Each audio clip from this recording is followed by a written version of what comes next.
त्वत्कमलं श्रीगुरून् वैष्णवांश्च श्रीरूपं साग्रजातं सहगण रघुनाथान्वितं तं सजीवं सावधूतं परिजन सहितं कृष्ण चैतन्य देवं श्री राधा कृष्ण पादान सहगण ललिता श्री विशाखान्वितांश्च गुरुवे गौरचंद्राय राधिकाय तदालये कृष्णाय कृष्ण भक्ताय तद्भक्ताय नमो नमः। अज्ञानतिमिरान्धस्य ज्ञानाञ्जन शलाकया चक्षुरुन्मीलितं येन तस्मै श्रीगुरुवे नमः।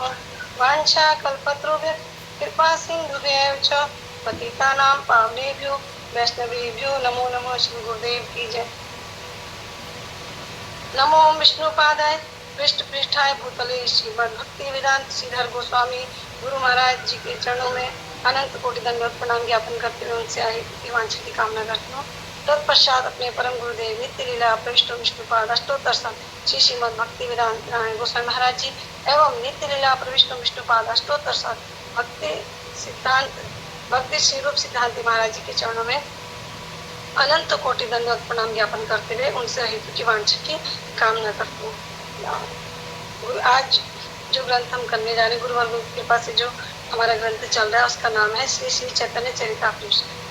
चैतन्य चरितापीयूष के अंतर्गत जो हम आज श्रवण करेंगे वह कथा है दैथिक ब्राह्मण पर कृपा। एक दिन एक ब्राह्मण भ्रमण करता है नवदीप नगर में उपस्थित भ्रमण करता हुआ नवदीप नगर में उपस्थित हुआ। वह मंत्र द्वारा श्री कृष्ण की उपासना करता था।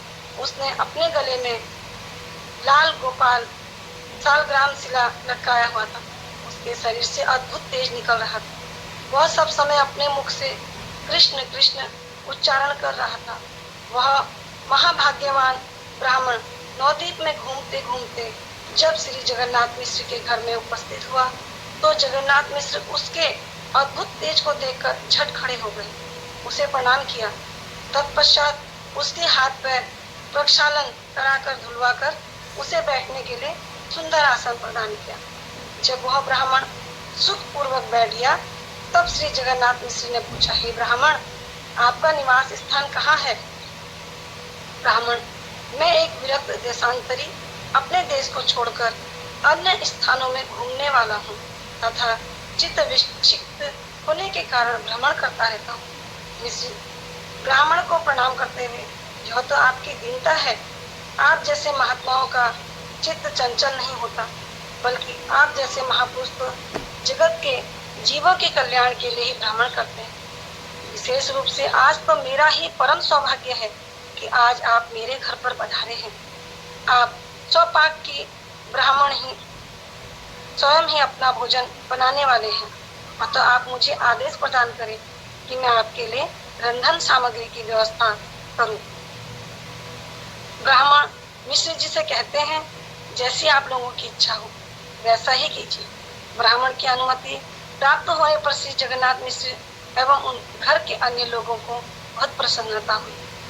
शीघ्र ही रसोई घर को साफ कर रंधन का सारा सामान वहां पर रख दिया।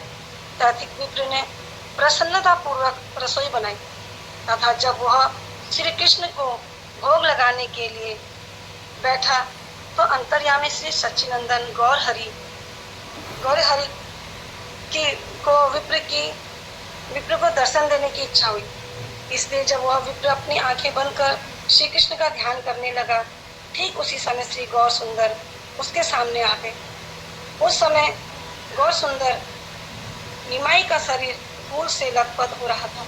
उन्होंने हंसते हुए भोग लगाए गए अन्न में से एक मुट्ठी अन्न खा लिया। आहट सुनकर जब विप्र ने आंखें खोली तो नंग धड़ंग अवस्था में एक बालक को भोग जूठा करते देखकर वह चिल्लाने लगा, हाय हाय, इस नटखट बालक ने भगवान का भोग जूठा कर दिया। उसकी चिल्लाहट सुनकर श्री जगन्नाथ मिश्र दौड़ते दौड़ते वहां पर आए तो देखा कि निमाई भोग खा रहा है तथा हंस रहा है। यह देखकर श्री जगन्नाथ मिश्र बहुत क्रोधित होकर निमाई को पीटने के लिए दौड़े, परंतु उस ब्राह्मण ने उन्हें रोक दिया तथा नम्रता पूर्वक बोला, हे मिश्र, यह तो एक अज्ञ न समझ बालक है, इसे अच्छे बुरे का क्या ज्ञान। आप तो एक समझदार व्यक्ति हैं, अतः थोड़ा विचार तो कीजिए, क्या मारने से बालक को ज्ञान होगा? दंड उसे दिया जाता है जिसे कुछ ज्ञान हो, इसलिए आपको मेरी शपथ है जो आपने इसे मारा। यह सुनकर मिस्र दुख पूर्वक अपने सिर पर हाथ रखकर सिर नीचा करके बैठ गए। अब वे तैथिक ब्राह्मण से क्या कहें, वे कुछ समझ नहीं पा रहे थे। उन्हें इस प्रकार शोक मग्न देखकर विप्र स्वयं ही बोला, हे जगन्नाथ मिश्र जी, आप दुखी मत होइए, एकमात्र भगवान ही जानते हैं किस दिन क्या होगा, अतः जो हुआ उसे भगवान की इच्छा जानकर प्रसन्न हो जाइए, तथा आपके घर में यदि कुछ फल मूल है हो तो ले आइए, मैं आज वही ठाकुर जी को निवेदन करूँ। जगन्नाथ मिश्र दीनतापूर्वक, हे विप्रवर, आपको मेरे व मेरे परिवार के प्रति कृपा दृष्टि है तथा आप हमें अपना सेवक मानते हैं तो हम सबकी प्रसन्नता के लिए आप एक बार पुनः रसोई बनाकर अपने गोपाल जी को भोग लगाएं तथा उनका प्रसाद ग्रहण करें। यदि आप लोगों की इसी में प्रसन्नता है तो मैं आप लोगों की प्रसन्नता के लिए पुनः रसोई बनाऊंगा। यह सुनकर सभी लोग आनंदित हो उठे तथा उन्होंने जल्दी जल्दी रंधन के लिए द्रव्यों को पुनः प्रस्तुत कर दिया। जब ब्राह्मण ने पुनः रसोई बनाना आरंभ किया तो सभी लोग कहने लगे, यह निमाई बहुत चंचल है, कहीं यह पुनः भगवान का भोग नष्ट न कर दे, इसलिए जब तक ब्राह्मण भगवान को भोग लगाकर प्रसाद नहीं पा लेता है तब तक इसे घर से दूर रखना चाहिए। यह सुनकर श्री सची माता निमाई को गोद में लेकर पड़ोस के घर में चली गई। वहाँ सभी स्त्रियां मिलकर निमाई को चिढ़ाने लगी। स्त्रियां, अरे निमाई, क्या इस प्रकार ब्राह्मण का अन्न खाया जाता है? निमाई हंसते हुए, इसमें मेरा कोई दोष नहीं है, ब्राह्मण ने स्वयं ही मुझे बुलाया इसलिए मैं चला गया। स्त्रियां, अरे निमाई, चोर ना जाने वह ब्राह्मण किस कुल का है, कहाँ का है, परंतु तूने आज उसके हाथ का पकाया हुआ अन्न खा लिया है, इसलिए तेरी तो जाति ही नष्ट हो गई, अब तो क्या करेगा? निमाई हंसते हुए, आप लोग कैसी बातें कर रहे हो, मैं तो एक गोप जाति का एक बालक हूँ तथा सदा सर्वदा ब्राह्मण के हाथ का ही खाता हूँ, अतः कुछ विचार तो करो, ब्राह्मण के हाथ का खाने से कहीं ग्वाले की जाति नष्ट होती है?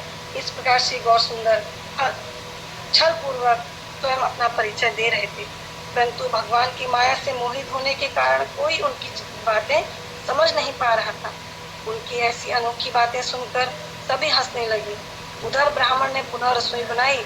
जब वह गोपाल जी को भोग निवेदन कर आंखें बंद कर उनका ध्यान कर रहा था तो अंतर्यामी गौर सुंदर जान गए, अतः सभी लोगों को मोहित कर वे हंसते हंसते ब्राह्मण के निकट पहुंच गए तथा उन्होंने भोग पात्रों में से एक मुट्ठी अन्न लेकर खा लिया।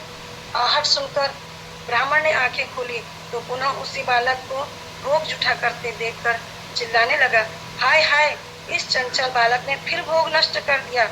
उसकी हाय हाय सुनकर जैसे ही जगन्नाथ मिश्र वहां पर पहुंचे वैसे ही गौर सुंदर वहां से भाग खड़े हुए। मिश्र उन्हें पीटने के लिए उनके पीछे दौड़े। मिश्र जी क्रोधित होकर, अरे दुष्ट बालक, तेरी दुष्टता बहुत बढ़ गई है, अतः आज मैं तुझे पीट कर तेरी बुद्धि को ठीक करता हूँ। ऐसा कहते हुए जब वे गौर सुंदर के पीछे दौड़े तो उस समय ब्राह्मण तथा अन्य लोगों ने उन्हें रोक दिया, परंतु मिश्र का क्रोध शांत नहीं हुआ। मिश्र, तुम लोग मुझे छोड़ दो, आज मैं इस दुष्ट बालक को अच्छी तरह सबक सिखाकर रहूंगा। लोग, हे मिश्र, यह आप क्या करने जा रहे हैं? आप तो परम दयालु हैं। यदि आप ऐसे निर्बोध बच्चे को पीटते हैं तो आपकी दयालुता एवं समझदारी कहाँ रही? इसका कारण है कि जो ऐसे अच्छे बुरे के ज्ञान से रहित एक अबोध बालक को पीटता है वह भी एक अबोध ही हुआ। निमाई तो बालक है, अतः चंचलता तो उसका स्वभाव है। वहां उपस्थित लोगों की बातें सुनकर भी जब जगन्नाथ मिश्र का क्रोध शांत नहीं हुआ तो उस ब्राह्मण ने शीघ्र ही वहां पर आकर जगन्नाथ मिश्र का हाथ पकड़ लिया तथा अन्यंत्र नम्र एवं मधुर वचनों से बोला, हे जगन्नाथ मिश्र, इस बालक का कोई दोष नहीं है, आप व्यर्थ ही उस पर क्रोध कर रहे हैं।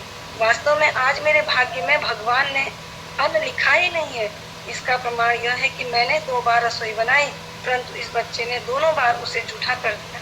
यह सुनकर श्री जगन्नाथ मिश्र का क्रोध शांत तो हुआ, परंतु दुखी एवं लज्जित होकर जब वे सिर नीचा कर कुछ विचार कर ही रहे थे कि उसी समय उनके बड़े पुत्र विश्वरूप वहां पर आ पहुंचे। उस समय उनके बड़े पुत्र विश्वरूप वहां पर आ पहुंचे। उनके शरीर से दिव्य तेज निकल रहा था, समस्त अंगों से लावण्य झलक रहा था तथा उनके गले में यज्ञ सूत्र सुशोभित हो रहा था। विश्वरूप के उस अपूर्व रूप का दर्शन कर तैथिक ब्राह्मण मोहित हो गया तथा एकटक उन्हें निहारने लगा। कुछ क्षण तक इसी प्रकार निहारने के पश्चात ब्राह्मण ने पूछा, ये किनके पुत्र हैं? तो यह श्री जगन्नाथ मिश्र का पुत्र है। यह सुनकर वह ब्राह्मण विश्वरूप को अपने वक्ष स्थल से लगाकर कहने लगा, वे माता पिता धन्य हैं जिनका ऐसा गुणवान एवं रूपवान पुत्र है। विश्वरूप भी तैथिक ब्राह्मण को प्रणाम कर बोले, अहो, आज हमारा परम सौभाग्य है कि आज आप हमारे घर अतिथि के रूप में पधारे हैं, क्योंकि आप जैसे अतिथि तो बहुत जन्मों जन्मों के सौभाग्य के फल से प्राप्त होते हैं। वास्तव में आप महात्माओं का भ्रमण तो जगत कल्याण के लिए ही होता है। आप जैसे महात्मा अपने स्वार्थ के लिए विषय भोग के उद्देश्य से भ्रमण नहीं करते, बल्कि विषय भोगों में आसक्त संसारी लोगों को कृष्ण सेवा में उन्मुख करने के लिए भ्रमण करते हैं। परंतु विषय भोगों में आसक्त दुर्भाग्य लोग आप जैसे महात्माओं को भी अपने जैसा भोगी मानकर आप लोगों का अनादर करते हैं तथा इस प्रकार अपने लिए नरक का द्वार खोल देते हैं। आज हमारा परम सौभाग्य है कि आप हमारे अतिथि हुए हैं, परंतु उससे अधिक हमारा दुर्भाग्य है कि आप जैसे अतिथि हमारे घर में अभी तक भूखे हैं। आप जैसे अतिथि जिसके घर में अभी तक भूखे रह जाए, क्या कभी उसका घर मंगल हो सकता है? आपका दर्शन पाकर मैं धन्य हो गया, परंतु अपने छोटे भाई की नटखटता सुनकर बहुत दुखी हूँ। ब्राह्मण विश्वरूप, इसके लिए तुम दुख मत करो। तुम्हारे घर में कुछ फल मूल हो तो ले आओ, आज मैं वही खाकर अपना निर्वाह कर लूंगा। फिर मैं तो एक वनवासी हूँ और प्रायः फल मूल खाकर ही रहता हूँ, इसलिए तुम मेरी चिंता मत करो। वैसे भी तुम्हारे दर्शन से मेरा मन प्रसन्न हो गया है। तुम्हारा दर्शन कर तो मुझे ऐसा लगता है कि जैसे मैंने करोड़ों बार भोजन कर लिया है। अतः जाओ, घर के भीतर से कुछ फल मूल ले आओ। आज मैं गोपाल को वही निवेदन कर उसे ग्रहण कर लेता हूँ। विश्वरूप, हे विप्रवर, मुझे कहते हुए भी भय लग रहा है, किंतु आप तो दया के सागर हैं। आप जैसे साधुओं का स्वभाव ही है कि वे दूसरों का दुख देखकर दुखी हो जाते हैं। इसलिए यदि कृपा कर आप एक बार पुनः रसोई बनाकर गोपाल को अर्पण कर प्रसाद ग्रहण करें तो मेरा एवं मेरे सारे परिवार का दुख दूर हो जाएगा तथा सभी को परम आनंद होगा। ब्राह्मण, देखो, मैंने 2 बार रसोई बनाई, परंतु श्री कृष्ण ने दोनों बार मुझे खाने नहीं दिया। इसलिए मुझे लगता है कि आज श्री कृष्ण की इच्छा नहीं है कि मैं अन्न खाऊं। अतः इस विषय में प्रयत्न करना व्यर्थ ही है, क्योंकि घर में खाने पीने एवं भोग की समस्त वस्तुएं उपलब्ध होने पर भी यदि श्री कृष्ण की इच्छा नहीं हो तो लाख बार प्रयास करने पर भी कोई लेश मात्र भी भोग नहीं कर सकता। इसके अतिरिक्त बहुत देर भी हो गई है, इसलिए इस समय क्या रसोई करना उचित है? विश्वरूप, हे विप्रवर, इसमें कोई दोष नहीं है। यदि आप एक बार पुनः रसोई बनाते हैं तो हम सभी को आनंद होगा। विश्वरूप के ऐसे नम्र व्यवहार से मोहित होकर विप्र पुनः रसोई बनाने के लिए तैयार हो गया। सभी लोगों ने जब रसोई घर को लीप कर रंधन का सारा सामान प्रस्तुत कर दिया तो ब्राह्मण ने फिर से रसोई बनाना आरंभ किया। अब घर के सभी लोग निमाई के विषय में विचार करने लगे कि कहीं वह इस बार भी फिर से भोग नष्ट ना कर दे। सबने देखा कि इस निमाई एक कमरे में छिपा है। तब श्री जगन्नाथ मिश्र ने उस कमरे का द्वार बंद कर दिया तथा स्वयं दरवाजे के बाहर बैठकर पहरा देने लगे। घर की स्त्रियां कहने लगी कि अब चिंता की कोई बात नहीं है, क्योंकि निमाई कमरे में सो गया है। तब बाहर से दरवाजा भी बंद है। इस प्रकार सभी लोग निश्चिंत हो गए। इधर कुछ समय पश्चात ब्राह्मण ने पुनः रसोई बनाई और वह गोपाल जी को भोग लगाने लगा। अंतर्यामी श्री सच्चिदानंद जान गए। उनकी इच्छा विप्र को दर्शन देने की तो थी ही। अब निमाई पुनः उस विप्र के सामने आ गए, जहाँ पर वह गोपाल जी को भोग निवेदन कर रहा था। जैसे ही उस विप्र की दृष्टि निमाई पर पड़ी तो वह घबराकर चिल्लाने लगा, हाय हाय, यह चंचल बालक फिर आ गया। परंतु वहां तो सभी लोग भगवान की इच्छा से सो रहे थे, अतः उसकी चीख पुकार सुनने वाला कौन था। उसे हर प्रकार चिल्लाते हुए देखकर प्रभु श्री गौर सुंदर बोले, हे विप्र, तुम बड़े भोले भाले हो। पहले तो तुम मेरा मंत्र जप कर मुझे आह्वान करते हो, जिस कारण मैं तुम्हारे निकट आकर तुम्हारे द्वारा प्रेम पूर्वक अर्पण किए गए भोग को ग्रहण किए बिना रह नहीं पाता। परंतु जब मैं भोग ग्रहण करने लगता हूँ तो तुम हाय हाय करते हो। इसका कारण यह है कि मैं तुम्हें दर्शन देने के लिए आया हूँ, अतः तुम मेरे स्वरूप का दर्शन करो। उसी क्षण उस विप्र ने भगवान के अपूर्व अष्टभुज रूप का दर्शन किया। उन्होंने 4 हाथों शंख, चक्र, गदा एवं पद्म धारण कर रखे थे। उनके एक हाथ में मक्खन था जिसे वे दूसरे हाथ से खा रहे थे। इसके अतिरिक्त वे 2 हाथों से मुरली बजा रहे थे। उनके वक्ष स्थल पर कौस्तुभ मणि झिलमिला रही थी। समस्त अंगों में रत्न जड़ित अलंकार एवं सिर पर मोर पंख सुशोभित हो रहा था। उनके गले में वैजयंती माला, कानों में मकराकृत कुंडल तथा श्री चरण कमलों में रत्न जड़ित नुपुर सुशोभित हो रहे थे। अगले क्षण में विप्र ने देखा कि वे एक कदम्ब वृक्ष के नीचे खड़े होकर मधुर बंसी बजा रहे हैं तथा चारों ओर से गोपियां तथा गाय उन्हें घेर कर अपलक नेत्रों से उन्हें प्रेम पूर्वक निहार रहे हैं। इसके अतिरिक्त वह विप्र जैसा ध्यान करता वैसा ही साक्षात दर्शन करने लगा। भगवान के ऐसे अपूर्व ऐश्वर्य का दर्शन कर वह सौभाग्यशाली विप्र आनंद मूर्छित होकर भूमि पर गिर पड़ा।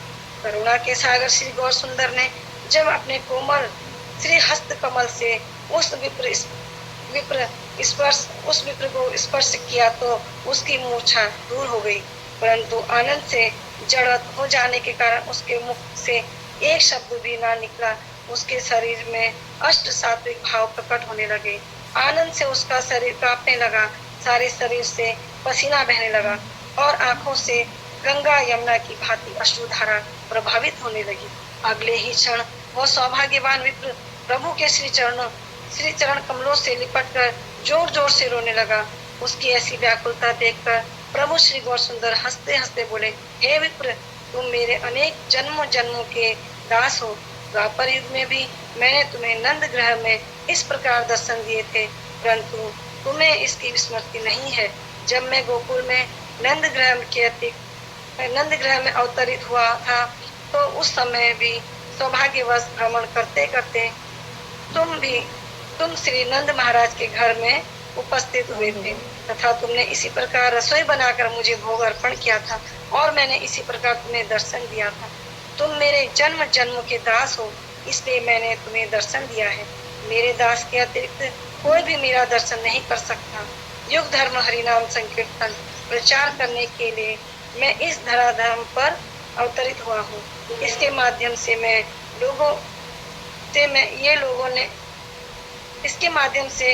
लोगों के घर घर जाकर उन्हें वह अमूल्य वस्तु प्रदान करूंगा जो कि शिव, ब्रह्मा एवं देवताओं के लिए भी दुर्लभ है। तुम इन समस्त लीलाओं का स्वयं दर्शन करोगे, परंतु सावधान, जब तक मैं इस धराधाम पर लीलाएं करूंगा तब तक यह रहस्य तुम किसी से मत कहना। यदि तुमने इन सब बातों को किसी के सामने प्रकट किया तो मैं तुम्हारा सर्वनाश कर दूंगा। इस प्रकार उस ब्राह्मण पर कृपा करने के पश्चात श्री गौर सुंदर पुनः अपने कक्ष में जाकर सो गए तथा ब्राह्मण प्रेम में आविष्ट होकर रोते रोते प्रसाद पाने लगा। जब निद्रा देवी ने सभी लोगों को अपने प्रभाव से मुक्त कर दिया, उस समय सभी ने देखा कि ब्राह्मण ने निर्विघ्न रूप से प्रसाद पा लिया है तथा निमाई भी घर के भीतर आराम से सो रहा है। यह देखकर सभी बहुत आनंदित हुए। ब्राह्मण की बड़ी इच्छा हो रही थी कि वह लोगों को बताए कि उनका निमाई कोई साधारण बालक नहीं है। निमाई के रूप में उनके घर में स्वयं कृष्ण ही आविर्भूत हुए हैं, अतः उन्हें अपना बालक समझकर शासन मत करना। सभी लोग अच्छी प्रकार से उनकी सेवा कर अपने जीवन को सार्थक करें, परंतु प्रभु की आज्ञा का उल्लंघन होने के भय से ब्राह्मण चुप रह गया। अब वहां से विदा होकर कहीं अन्यत्र न जाकर वह गुप्त रूप से नवद्वीप में ही निवास करने लगा।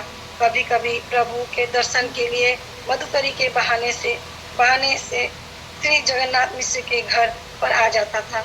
इस प्रकार वह आनंद पूर्वक भगवान की लीलाओं का दर्शन करते हुए अपना जीवन व्यतीत करने लगा। हरे कृष्ण। निताय गौर प्रेमानंदे। हरि हरि बोल।